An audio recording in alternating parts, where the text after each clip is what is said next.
Welcome to Directionally Correct, a People Analytics podcast with Cole and Scott. And today's guest, Mark Huselid, Distinguished Professor of Workforce Analytics at Northeastern University and partner at BHB Associates, and returning guest, Alec Levenson, Director at the Center for Effective Organizations at the University of Southern California. Hey, Directionally Correct fans. If you're looking to stay connected to the podcast, make sure to subscribe to our Substack newsletter, watch our videos on YouTube, or listen to the podcast on your app of choice.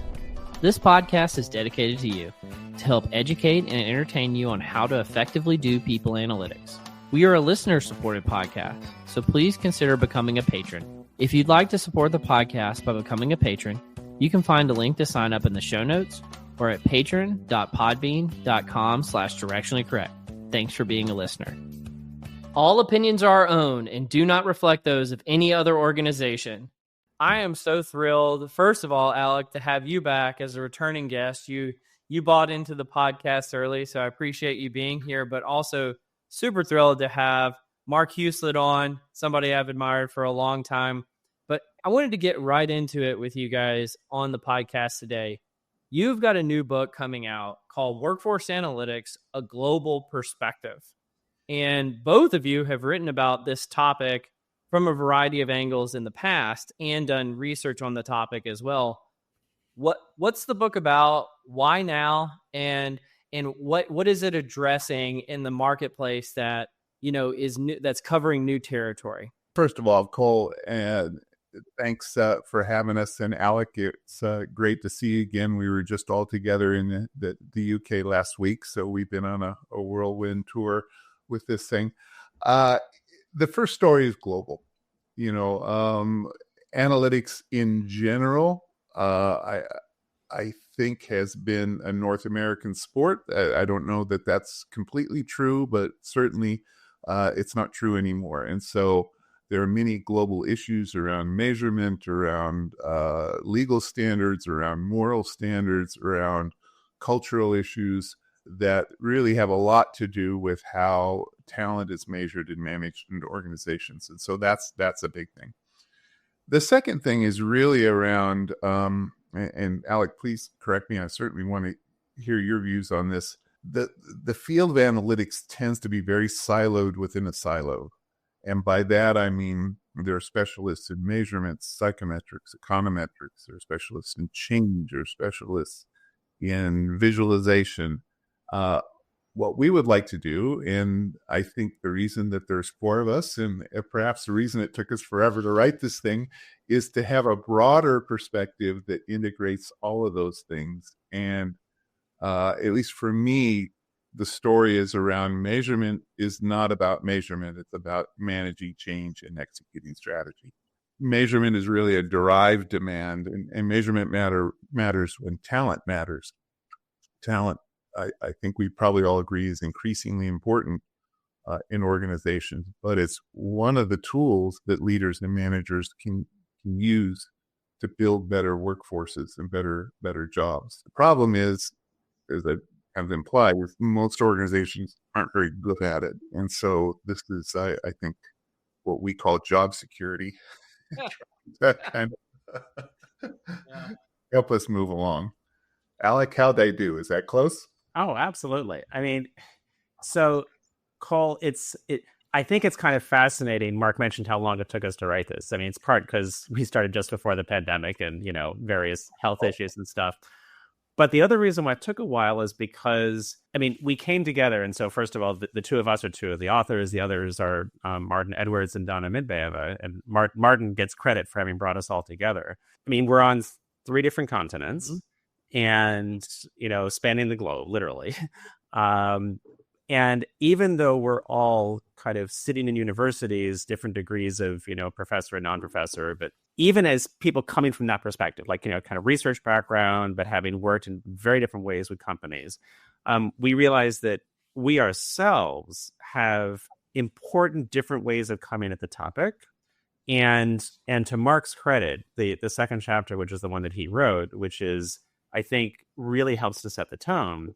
As we realized when we were discussing this amongst ourselves, even amongst researchers, there are very different ways of framing a question. And there are lots of different perspectives you have to take into account. And in fact, the different perspectives we have coming out of research, whether it's, it's politics, psychology, economics, but I'll go and pull in some others that come from Charles Munger, who's Warren Buffett's partner in Berkshire Hathaway.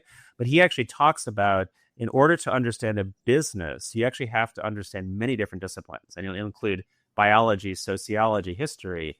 And part of what we did is, we could have taken Charles Munger's approach, which is a really great one, or we went a little more kind of traditional and thinking about, if you were to take an MBA and you were to, and take all the different disciplines that one, learns in an MBA, including organization behavior, there are lots of different perspectives there, right? So you have strategy, you've got psychology, you've got, economics and many more.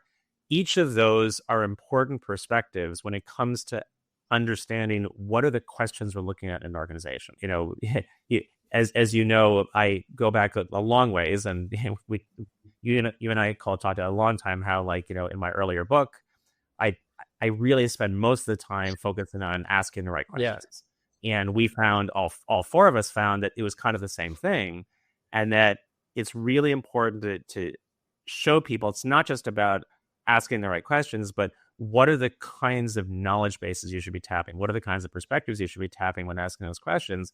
And by the way, those are mirrored in the different perspectives, power bases, decision rights that are in organizations. Yeah. And so whatever the appropriate disciplines are that your business needs to succeed, those are all the different angles that one needs to think about when even just posing the question. And we realize, even for ourselves, and even as much as we might be kind of experts in helping to define these questions, we're never expert in all those different disciplines ourselves. And so it is 100% a team sport, and we're trying to give people, not just kind of lecture and say, oh yeah, you should do this, but no, here's a roadmap and all the different kinds of things you need to be thinking about, so people can improve the practice. Well, and last time Alec was on the podcast, we had a really great discussion of your book, Strategic Analytics. So for those, if you were listening, go back and listen to episode 20, because it's an excellent book. And the analytics is a team sport.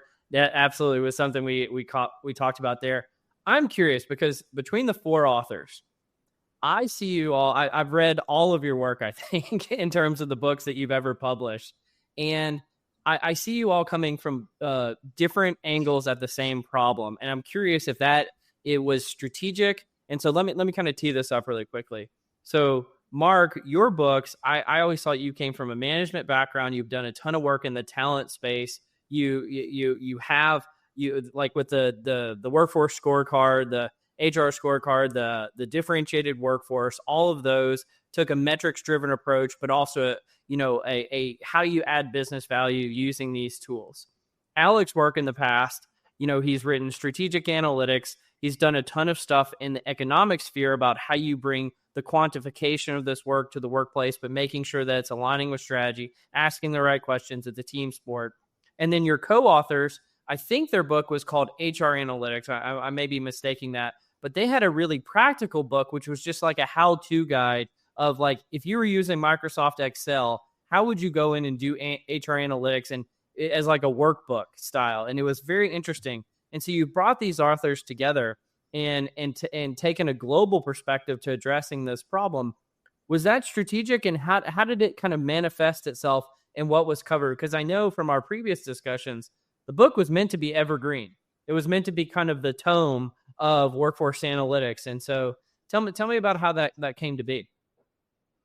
Well, so just to correct one thing. So Martin Edwards, yes, has written a number of books with a different co-author. Right. With I Dana. had that up. But no, that's fine. It's fine. Dana is, so again, each of us has different kinds of perspectives, and thank you for the summary. What I would include in this is that there's also the importance of making sure we're collecting the right data, which includes doing the right balance of both qualitative and quantitative. Mm-hmm. But the other part of it is, some of us have spent, a lot of time working with companies directly, and we have different kinds of experiences. So Dana, for example, I don't think she's written a book on the topic, but she has spent years working with companies, particularly in Europe, on these kinds of questions. And in fact, the different bases that we have. I mean, so Martin is originally from the UK, but now is in Australia. Mark and I are both in the US, but on different coasts, and also working with there's some overlap in the companies we work with. But that alone, so the fact that we have worked with different kinds of companies in different kinds of ways also gives us very unique and and complementary perspectives on the kinds of challenges companies have and how to deal with them. I mean, I think that there's a little bit of each of us has, I think, a little of a different passion when it comes to the topic. And so one of the reasons why the book is set up the way it is, where we have each of us authored different chapters, is because of that, where's that passion? But the reality is any one of us could have written the whole thing, yet you can see our different voices and things we would want to make sure people don't forget about come out in the different parts that we authored. I certainly agree. Martin's wife is actually a quant, and she's the director of analytics, and she was at one of the large... Rio Tinto. Yeah. I thought maybe she'd moved on. Anyway, she's at Rio Tinto in Australia, and so she manages the analytics team there. So those books, I think, are really quite good, and for your readers who are interested in applied practical work, they're really great books, and they also come with data sets, and they come with source code in R and in SPSS. They're just wonderful. However, they both have written a lot of stuff around various elements of analytics, so they're really multi-sport players here, both of them. And Dana, I don't know if you know her, but she's amazing. She ran a workforce analytics center at Copenhagen for years, and has a joint appointment at King's and at Copenhagen, and so is working all over the world on this stuff. So like a lot of things in life, we're all correlated about 0.4. Yeah.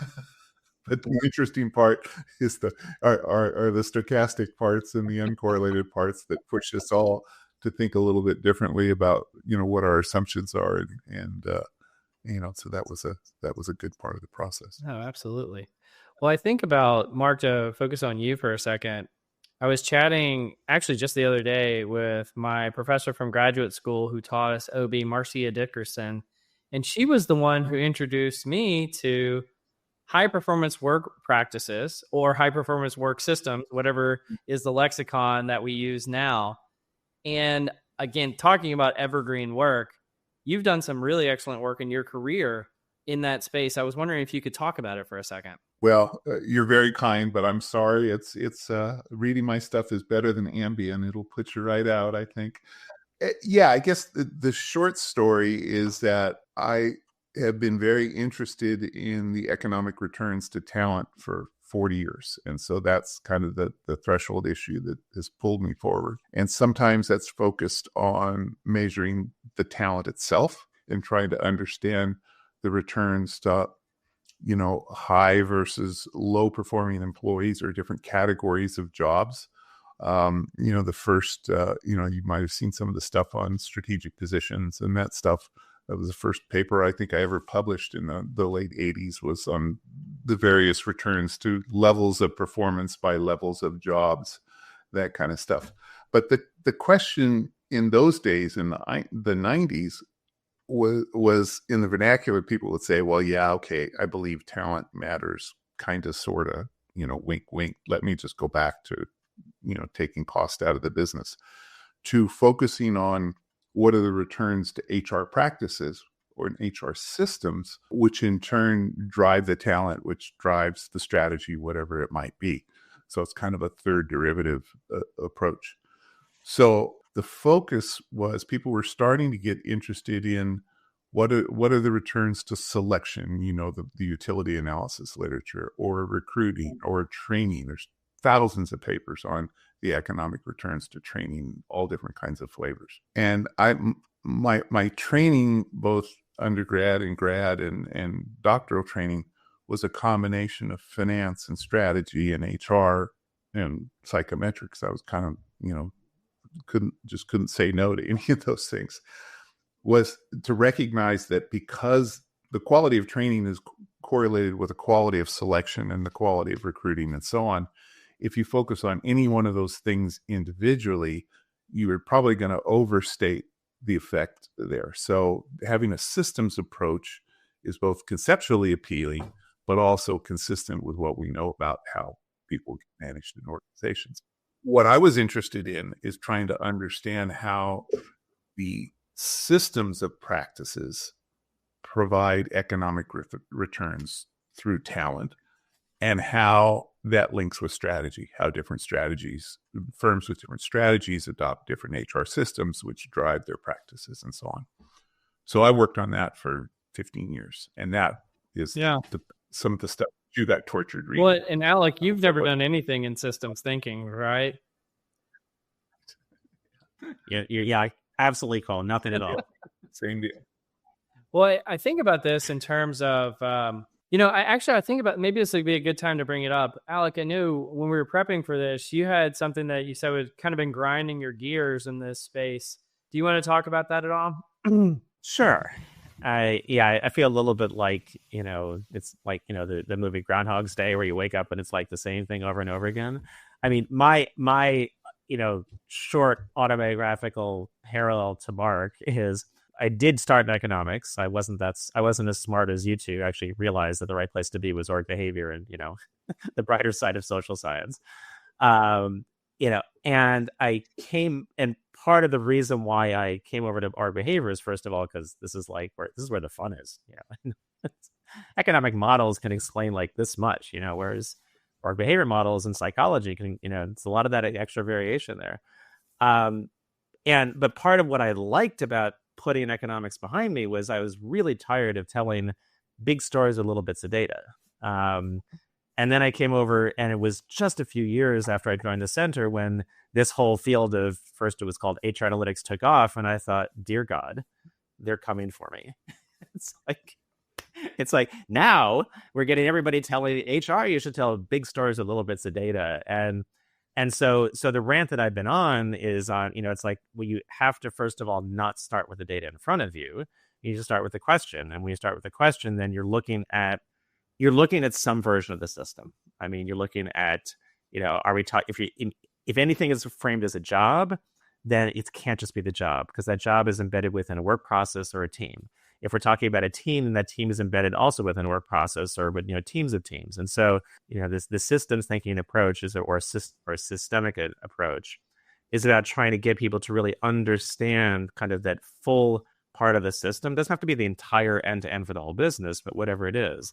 The great thing is that social scientists tend to be quite good at this. I mean, people who are trained well are taught that you need to kind of question what you're looking at, question the data, question the phenomenon, kind of, torture the data to figure out what's really going on. And part of what was fascinating about writing the book was it's not just that we can go back, easily 120 years or so to back when, Henry Ford and Frederick Taylor were, doing kind of the first IO psych study of work. But there are examples that go back hundreds, if not thousands of years of this, and yet we don't see a lot of what we would call kind of appropriate practice. This isn't even best practice. It's kind of like just what should happen. It's not pervasive. I mean, if it were, then we probably would, most of the book probably wouldn't be needed. And so I'm kind of curious, Cole. I mean, you've got the same kind of training. You've worked in a number of different companies. You've obviously, doing the work that you and Cole are doing. I mean, you and Scott are doing. You interact with, hundreds, thousands of people around the world. I'm curious about your perspective on these kind of evergreen practices that we talk about in the book.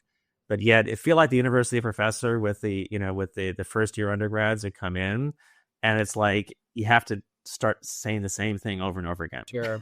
So well, and I know it hasn't come out yet, but we recently had John Boudreau and Pete Ramstad on the podcast, and John, in his infinite humility, was talking about like what. I just didn't feel like any of this stuff was relevant anymore because we wrote it 10, 15, 20 years ago. And I said, no, if it hasn't been talked about in the last 3 years of HR, it's like it's never happened before. And so like all of this work, and this is why I keep coming back to the well with with you guys. Like, this stuff is so critical, and it's critical right at this moment. It may be an evergreen topic, but it's very topical for now. But to answer your question in terms of, why do organizations not focus on this more beyond just the amnesia that they have? And I know both of you guys are systems thinkers, but if you just take it down to like a singular program that an HR team launches, the first thing that gets cut in a program is program evaluation.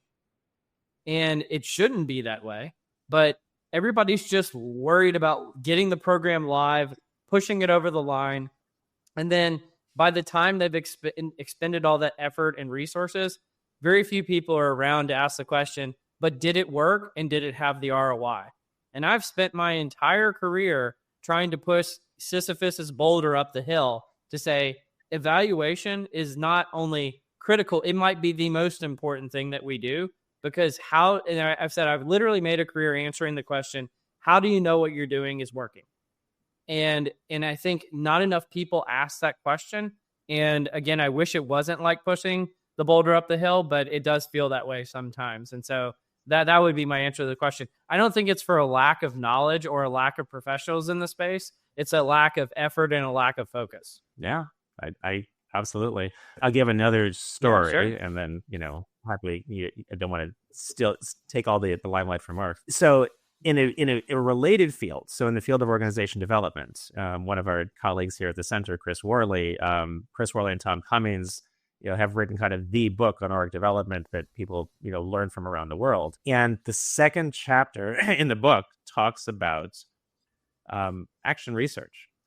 And I went to Chris a number of years ago and I said, okay, I look at what's actually published about kind of org development. I look at we've, and I'm sure Mark, both of you, you've seen tons of projects implemented in practice.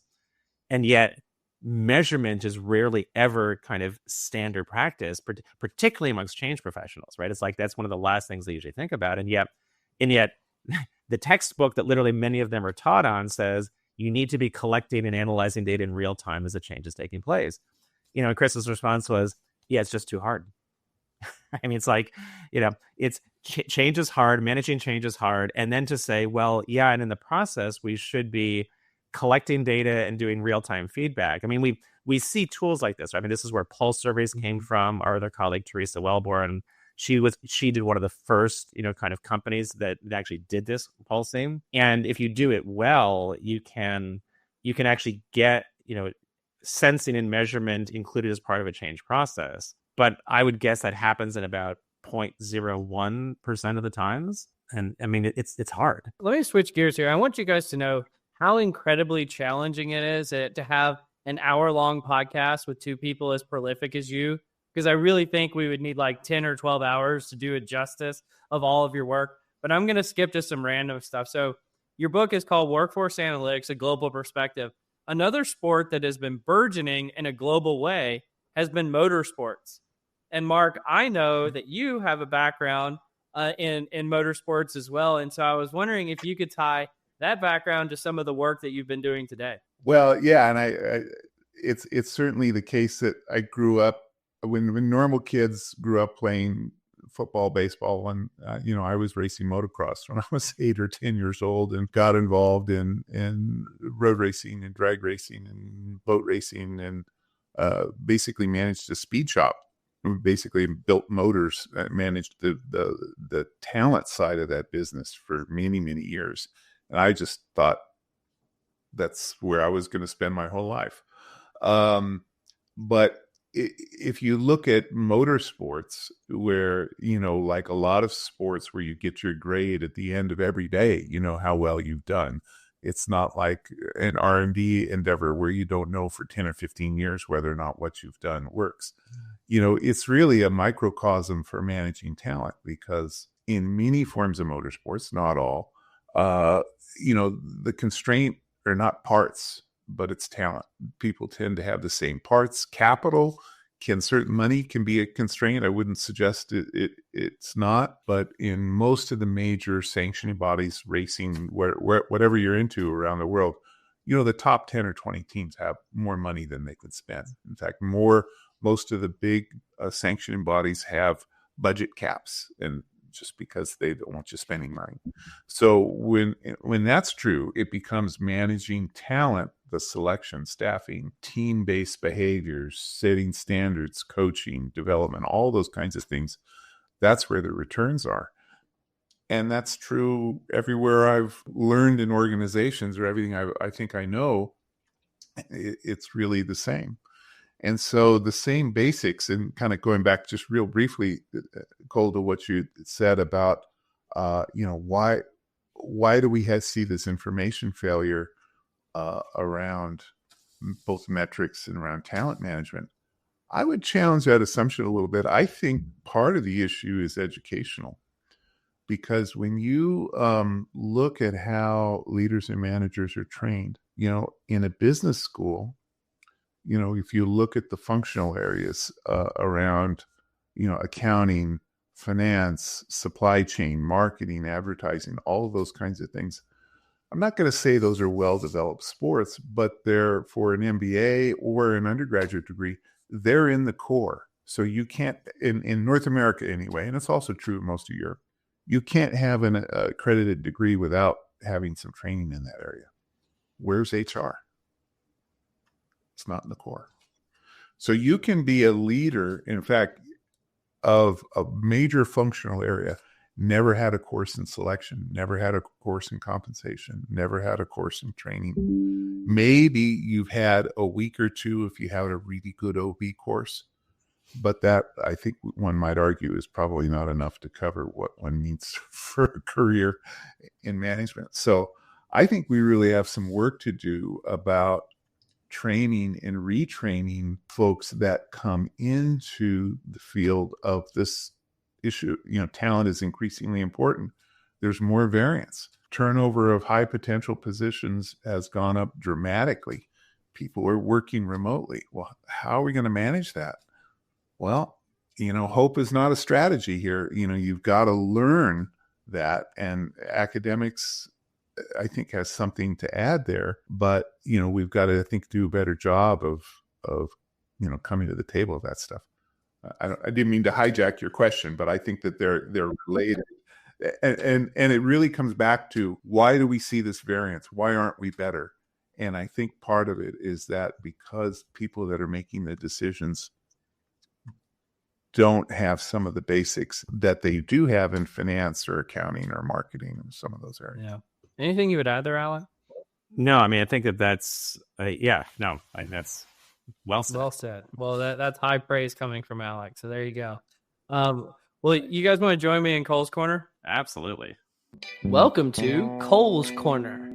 All right, I've got a rapid fire section for you, and we've sort of kind of covered some of these already, but I'm curious if your answers changed from earlier. What is the better discipline for studying organizations? Management or economics? Oh, management. Yeah. Alex disowning his own discipline. That's so sad. All right. Absolutely. What? Any chance I get. What's the place you've never been to that you most like to go, and why? We didn't talk about that before. I know. This is why it's rapid fire. Wow. I don't have just one. I mean, every country in Europe I haven't been to yet. Monaco for me. I hope to go this year. Yeah, he's gonna see some F1. There you go. All right. Why do you do what you do? I don't know that it's a choice. Interesting. I have to. He has to. He's obligated. What about you, Alec? I come from a long line of people who want to make the world a better place. Comes partly from political leaning, partly also religious. And this is my version of it. I would have a really hard time doing it one person at a time, even though that's kind of fulfilling to help, make one person's life better. So I chose the harder thing of, let me try to make, systems and organizations better, because it's, I like an easy task. Yeah, that's journeyman's work right there. All right. I've got one big question for you. If you're looking into the future, what role does workforce analytics, as stated by your book, and if you want to explain what this is, Mark, the ACAI model play? How do you educate a generation of students to have the skills to execute effective workforce analytics? Well, I mean, I think Alec kind of implied what the model is, but the ACAI model for us is really around starting with the question. So what's the problem you're trying to solve? And then what data do you need, not what data you have? And those things are often negatively correlated, but what data do you need to answer that important question? What analyses, the third step, and the analytics, do you need to use to answer the question with the right data? And this is a challenge because for most of what we do, most of our sport, it's a multivariate and a time-dependent issue. And by that, I mean, the things that determine human performance are multivariate. There's a lot of pieces in them. I have to be talented. I have to be motivated. I have to be able. I have to be trained. All of those kinds of things we all know pretty well. But it's also time development. We send people off to training. We invest in new hires out of university today, not because we think they're going to immediately be productive, but because we think that over time the returns will exceed our investments. So if those things are true, any model that's not multivariate horizontally and time series over time is probably going to be suspect, which is opposite of how most analytics works. We say, let's correlate engagement with performance today. Where's our data? Obviously that's going to get you the wrong answer. And then the final part there around the I, which is about influencing the right decision. None of this stuff makes any difference unless you can really get managers who are busy, maybe skeptical, got other things going on, to listen to what you're doing, to challenge their own behaviors and thinking, and to make better investments with people. So that's a lot of stuff. So that's the ACAI model. So in order for us to do that, I think you got to know, you don't have to master all that stuff, but you need to know it's there. And if you're hiring a team to do this, or you're working with a team, you need to be able to start every meeting by asking, what's the problem we're trying to solve? What data do we have? How we analyze those data? What are we going to do with those data? And if you can do that, you can go a long way. The base rates are pretty low, which can make you sad, but can also make you incredibly grateful, because there's really a huge opportunity to make a difference. Yeah. If I was running the supply chain organization at FedEx, I don't know what I'd do with myself. They're so good. How are you going to make them better? But the talent management side, I think I could probably help them. And so, not me, but I mean the field in general. And so that's kind of where I would come down on that. So long-winded answer. What would you say, Alec? I would add to what Mark said and said there's interdependencies, and I want to come back to that point about the action. But also, I mean, come on, folks. We've created the acronym because it actually means something. Okay. So ACAI is, it's Asai or Acai or whatever, because so that's part of the answer, Cole, is that when we realized it, we were like, wow, it's like that, because you need something that people can grab onto, right? So it's just 4 simple steps, but it's 4 simple steps that are actually hard to do and do really well. And you have to, I mean, it's like you say, you're like, pushing the boulder up the hill. If you keep pushing that boulder up the hill, you can actually get better at it and you can make progress on it. But there are 2 things. So one thing about asking the right questions is, and this is not the fault of the analyst. This is the fault of HR and of most managers, is we like to think about things as being a problem with a person or with people. And yet it is, business is a team sport. Production is a team sport. Quality, customer service. And so no one person is an island. But yet so much of the data we have is individually focused. That's partly because of the history of HR, which John Boudreau and Pete Ramstad talked about in their book, about the history of HR is accounting. I mean, that's the roots of it. And it's all about counting people. And yet what org behavior and org design and strategy and everything else tells us is it's about how people come together interdependently to actually create the products and services. And so if I had, kind of one thing that I keep on kind of banging my, beating my drum on, it's about, you've got to be looking at, not just that individual level. And so that's a key thing for anybody working in this field. The other is, even though in our model, we the last one, the I is influence the right decisions, the way you get there, and this is good kind of org behavior, org development, is you shouldn't even start to do a real analysis until you've engaged the stakeholders who are going to be responsible for either making the decisions or implementing them. And because, first of all, there's no way that you alone or even a team of analysts can figure out what the right problems are and how the organization is going to act on them unless you actually engage those stakeholders early on. And I think that's another one where, I could tell all kinds of war stories. I was working with a well-known company's analytics group, and they're being set up. This was a few years ago. Since it's being recorded, I'm not going to say which company it was. I exemplified bad practice here. So I was helping to coach a couple of the analysts, who, by the way, weren't social scientists. This was part of the problem. And they found some problems in the compensation and performance data for a group of people where they're paid on the basis of their performance, like the variance in sales or variance in customer service, whatever. Like there was supposed to be a direct link between them, and yet there wasn't in the data, right? So it said there was something fundamental about the way that their compensation and performance management systems are set up, that they weren't actually getting the outcomes that even the design of the system said they would. Forget about, was it actually having an impact on the business? And so they did this really great analysis. Let's test this out, do it all different kinds of ways. And then went and presented it back to the leader who owned this process, owned this part of the business. And they could not have been kicked out of that person's office faster than it was physically possible. Because, first of all, they went in basically saying, your baby's ugly.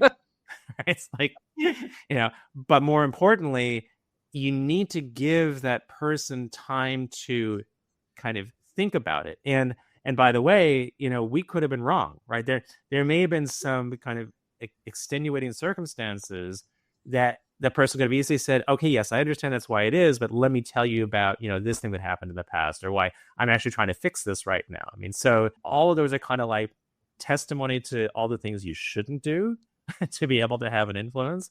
But it's the kind of thing that the number of times I get up and give a keynote speech from doing an executive education program, and I talk about going out there and, directly engaging with the stakeholders early on, and the number of either blank looks I get or terrified looks I get, and people sitting in analytics roles makes me have to take a deep sigh. Yeah.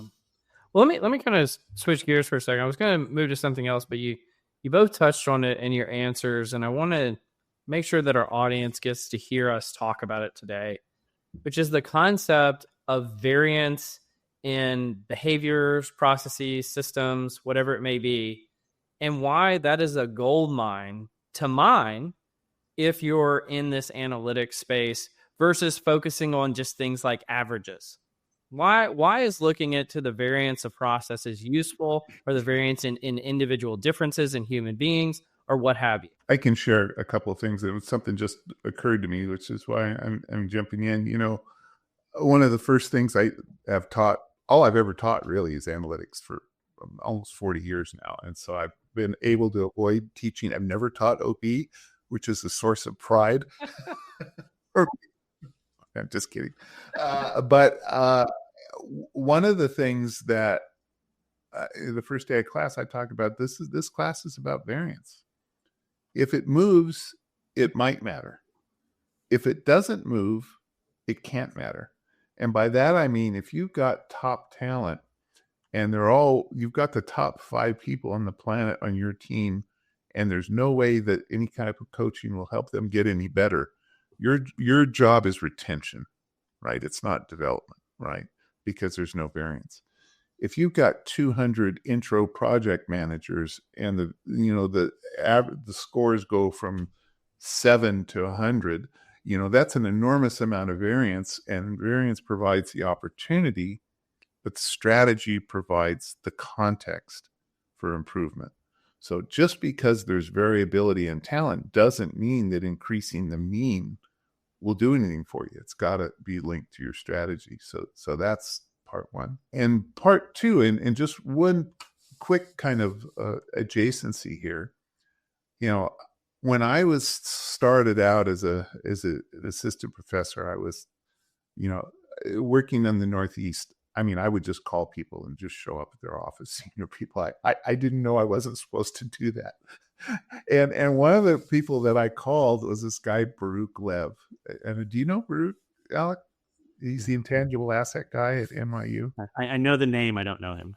Oh, just a prince. Basically, he is doing for intangible assets what we're focused on in talent. And the question that he is asked and has asked his entire career is, if intangible assets are so important, and starting in about the 90s, if you look at the market to book ratio of the Fortune 500 or 1,000, physical assets, property, plant, and equipment was maybe 20 or 30% of the total market value of a company. So 70% of the valuation is blue sky or intangible assets. Well, where is that? Baruch is an accountant. He focuses on accounting. Why don't we manage and measure intangible assets in the accounting system? And so he pushed and was on several mini accounting boards, the FASB boards. He's been in front of Congress many times. In a world where intangible assets are the game, you think of all, of AI. So of all the AI companies, what are their physical assets? Well, they got a coffee machine and 10 computers. That's it, right? And everything else is intangible assets. Where is that on their balance sheet, income statement of cash flows? It doesn't appear, right? Because it only is from the accountant's perspective, it's only an asset when you sell it. And that's the equivalent of closing the gate after the horse gets out. So he worked really, really hard, and I kind of sat at his knee and learned from him. And basically part of the reason that we're in the pickle that we're in is about risk. And that physical assets are relatively easier to measure, to write down. I know what I paid for that truck or that building. I can depreciate it over its useful life. But what are the economic returns to hiring a top talent or not hiring her, or developing a world-class information sharing system in our organization? Those might produce 20 times the economic returns to the building, but there's more variance, back to the point of variance, in the estimators and also in the values. So we have some brothers and sisters in arms in accounting to learn from as well, which is one of the things I'm working on this year, is to kind of refresh what I know in that area. But it is a long-standing problem that has to do with how the accounting system accounting profession thinks about risk, and how those things are reflected in things like earnings calls and so on.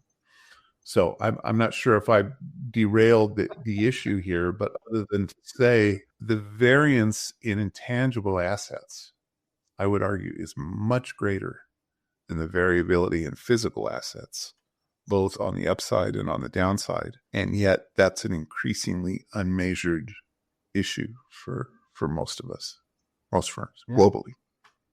It's worse in other countries, by the way.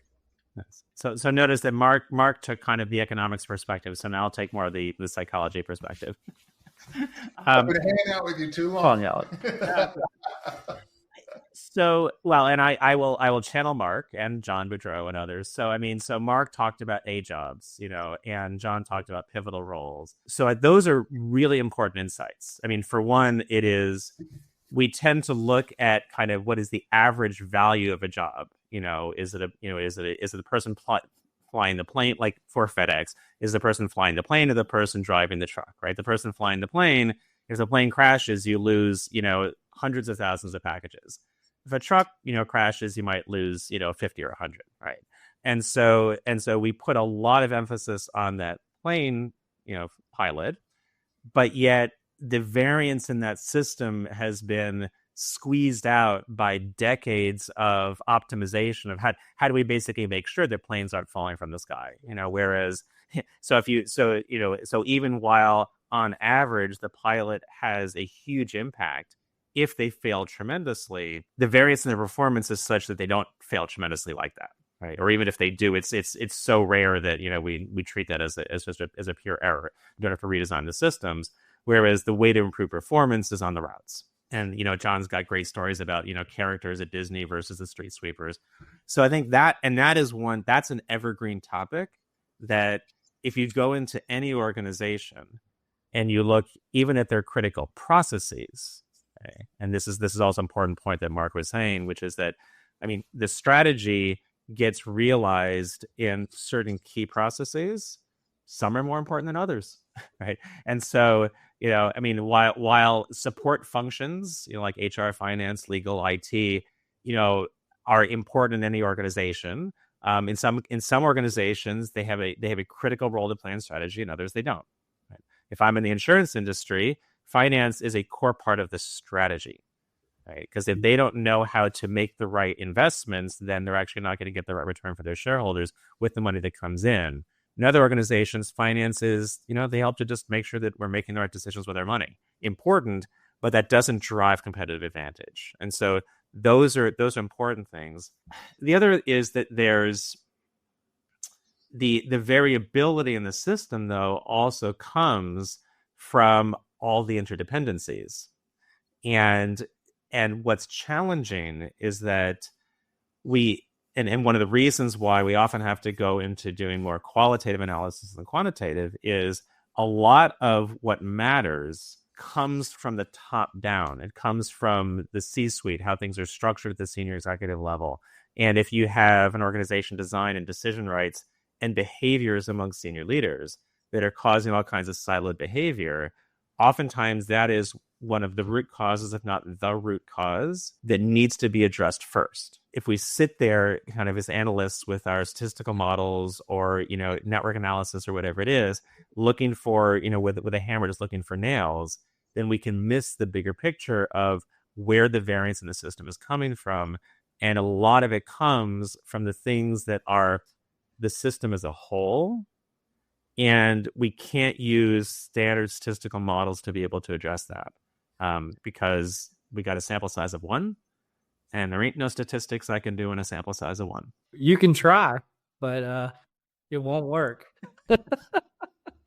Well, I think this is probably, if not the best, if not one of the best, it's not the best PSA we've ever had on variance and why it's important. So I appreciate you guys sharing it. I want to start with a post from a friend of the podcast, Ludic Stellick, and he is talking about some scientific research that came out in the Journal of Nature Human Behavior by Stellick et al. 2025. And the researchers surveyed nearly 8,000 psychologists and found their key positions on scientific debates, such as whether behavior is best explained by biology or social context, as an example. And one of the things that they did is try to look to see if these cognitive distortions were reflected in the publication patterns, collaborations, and theoretical preferences of these psychological researchers. And they had some fascinating findings that, if a researcher does have, whether it be, a personality difference or what have you, that an example that they used is psychologists with a high tolerance for ambiguity favor holistic, context-driven explanations for a psychological phenomena, while those preferring clear structure lean towards precise, rule-based models of that. And so I talk about this to show that the human beings who do science can influence the outcomes of science. But did you guys have a chance to look at this one? And what are your perspectives? Because I chose this partially related to the question I asked earlier about the variety of backgrounds of you guys as authors and how you brought different things to the table. And hopefully by combining those perspectives, you kind of, let's say, cancel out the biases that may exist from people having different backgrounds. But what is your perspective here? Well, I mean, it's hard to say without seeing the manuscript, and I would say for sure, I mean, do people randomly select research topics and conceptual lenses? Absolutely not. I mean, people come to the table with priors, but like I shared with myself, my point of view was that it was really about talent and systems, and that there was an opportunity there. If I was trained in another field or had another experience, I might have said, look, it's all about supply chain, or it's all about something else. So absolutely, or early life experiences.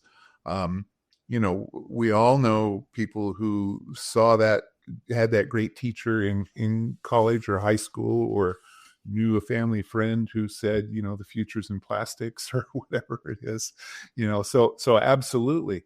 Now, the question is whether or not those biases swamp the truth. And that's where things become dangerous. Yeah. The wonderful thing about science is that given enough time and with important corrections, caveats, it's self-correcting. If you're saying something really ridiculous, eventually somebody's going to call you out on it. I believe that. Maybe not soon, and bad ideas can live on in science for a while, but I really believe in the process. I'm not sure if I answer your question. The nature nurture. The question really is, and the point of the post is, why do scientists disagree, even if they use the same data and same methods to study a particular phenomena? And so the researchers were looking into, well, maybe it's their background, maybe it's their individual differences, maybe it's their, the priors that they're bringing to the table that is influencing that. Because presumably if you're in the pursuit of truth and you use the same data and the same methods, you should come to the same outcomes. But I think what you're highlighting, Mark, and I'd love to get your perspective on this, Alec, is how important the repeatability of the scientific method is, and why it's really important that maybe, one group finds one finding one time, but if we don't find that finding over and over again, it's probably just, a statistical error or something along those lines. But what would you add there, Alec? Well, we could go down a deep rabbit hole on that exact question about kind of biases amongst research. What I would say is that I think that there's a direct connection between this and the challenges we have of looking at looking at what's going on in organizations. Mm-hmm. So first of all, I think one of the biggest problems we have, and this includes people sitting in analytics roles, is that the stakeholder who comes to you with a problem has their own bias. Yes. And frequently, it's not just a bias. Frequently, they've already figured out the solution. And they want your analysis, your data, just to prove what they already know to be true. And so the point about the scientific method is, and this is also where I'd say good systems thinkers, and all three of us and many of the people on this, listening to this, I'd say are good systems thinkers because you know that you don't know the answer, right? I mean, like, as expert as we all might be, and we've seen a lot, anytime I work with a company, on whatever the next, project is, problem they have, I try to go in with it as blank a slate as possible, which is kind of funny because, of course, I'm coming in with tons of ideas and opinions and biases, because of things I've seen in the past. But that's one of the most important things is I think it's one part that expertise is about learning, is about developing pattern recognition. I think there's really good kind of research on this within like neuroscience of like, kind of the brain, that kind of the different parts, your brain gets kind of more set, pathways get more set. The older you get, the more experience you get. That leads you to be able to make fairly quick decisions about complex things. But that also means that your biases are getting even deeper. Right. And so part of being a really good social scientist, just being a good kind of citizen within an organization, within society, is to go, okay, it seems like that might be the answer, but let me make sure. I mean, that, if anything, is that might be the message of the book is don't assume that you know the answer and that you have to go out there and get the information. And there's a lot of different people and perspectives to get you the right answer. I love that. Well, and I'll say this, it's such an honor to have both of you guys here. I know Alec knows this, but Mark, you may not. You both and some others hold the esteem of being the books that I have recommended the most. So Strategic Analytics from Alec, Mark, your series, the HR scorecard, the workforce scorecard, and the differentiated workforce. And then a person who you've referenced already, John Boudreau, and Investing in People with him, Wayne Cascio, and Alexis Fink. I just feel like you guys are the titans of the community. You are the shoulders that people like me and Scott stand upon, and I really appreciate you. And I have a feeling that when your book, Workforce Analytics, A Global Perspective, comes out, it's going to get added to the list. And so for those of you who are out there listening, go and check out the book. It's going to be excellent. But I wanted to say that before we wrapped up. Any final words for you, Mark, or you, Alec, before we wrap up the podcast? Well, that's very kind. Thank you so much. Appreciate it. We're just slugging away every day, trying to make a difference. Absolutely. That's all I know how to do. I agree. I'll end with something that is both a public service announcement or perhaps humorous. If you go to buy my strategic analytics book, please make sure you don't buy the big print version. Why? For some reason. Oh no, I had this. I like one of the first times I went and spoke with people in the analytics world like years ago. I had at least a couple people come up to me afterwards and say, I don't understand why your book is so big in the big print. And so there's like a version out there that is for people who have bad eyesight. And unfortunately, for whatever reason, like someone or a handful of people bought the wrong version on Amazon. And then it continued to put that one first. And so for a number of years, I literally would get up and say, please make sure you click on the right versions. You don't end up with something that's like, weighs like 8 pounds. And yeah. No. If I ever get a chance to find the big print version, I'm absolutely buying it. And then I'm going to continue to give it to you as a gift, Alec, just because that's one of the funniest things I've ever heard. Well, this has been a fantastic episode. Go and find the big print version of Strategic Analytics so that it stays number one above the original version on Amazon. Right. Oh, no.